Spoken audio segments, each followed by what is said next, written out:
لا أدري كيف يمكن لشخص قرأ، لا ألوم على الجاهل الذي لا يقرأ أو لا يعرف سيرة آل بيت رسول الله صلى الله عليه وسلم وآله وسلم، رأيتم؟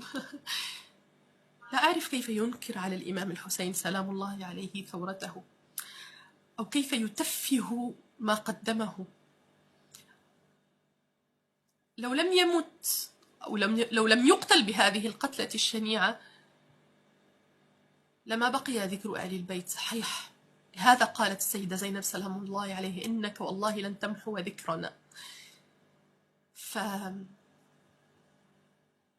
اقرأوا عن الإمام الحسين. لا أطلب أن تدخلوا للشيعة، يعني أنا هنا ولم أدخل، ولا في واحد مسكني قال لي تعالي أصبحي شيعية. لا، بالعكس، لم أجد إلا كل الاحترام وكل التقدير وكل الحب وكل القبول وكل الوعي وكل.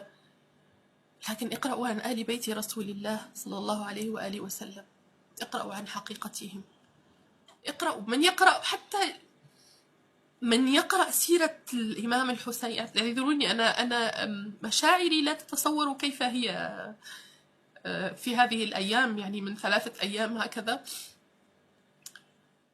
لا يمكن لأحد أن يقرأ عن الإمام الحسين سلام الله عليه، أن يقرأ حادثة الطف أيا كان من أي يعني الكتب، إن كانت شيعية أو سنية، ولا يهتز أو يعني لا أدري إلا إذا كان قلبه ميت حقيقة، إلا إذا كان قلبه ميت. يعني أنا رأيت مسيحيين يبكون على الإمام الحسين.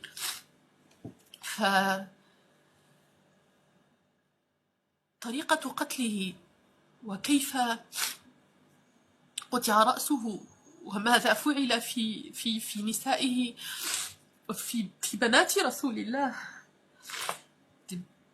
في حفيدات رسول الله صلى الله عليه وآله وسلم.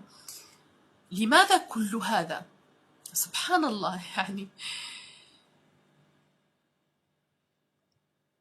عجيب أنت يا سيدي يا ابن بنت رسول الله، والله يعني عجيب.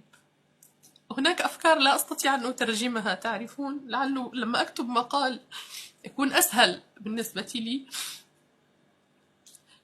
ولكن حقيقة عجيب عجيب عجيب. يعني رسالته يمكن لن أقول إنسانية وإنما أقول كونية، لأنه لها عمق لا يستطيع أن يراه الذي يحمل حكم، لا يستطيع أن يراه الذي في قلبه دوافع سلبية أو دوافع أو نظرة شيعة وسنة. لهذا لن يخرجنا من أزمة ومشكلة الاختلاف، أو حتى ليس الاختلاف، الكره والبغض الذي بيننا، إلا أن ننظر إلى آل بيت رسول الله وإلى ثورة الإمام الحسين سلام الله عليه من مستوى أعلى، من مستوى أعلى، أن يكون أعطى روحه لكي نمسح أو نغسل على الرجل، أو أعطى هو روحه بتلك الطريقة لكي نقول أنه المعتقد هكذا في غيبيات عند الله أو ليس هكذا. لا أتصور أنه أعطى روحه فقط لكي نقول فتحة أو كسرة في القرآن الكريم فقط. هاتفي الثاني يعني على الفيسبوك ما عاد فيه شحن، وهذا سيغلق بعد أقل من 8 ثواني.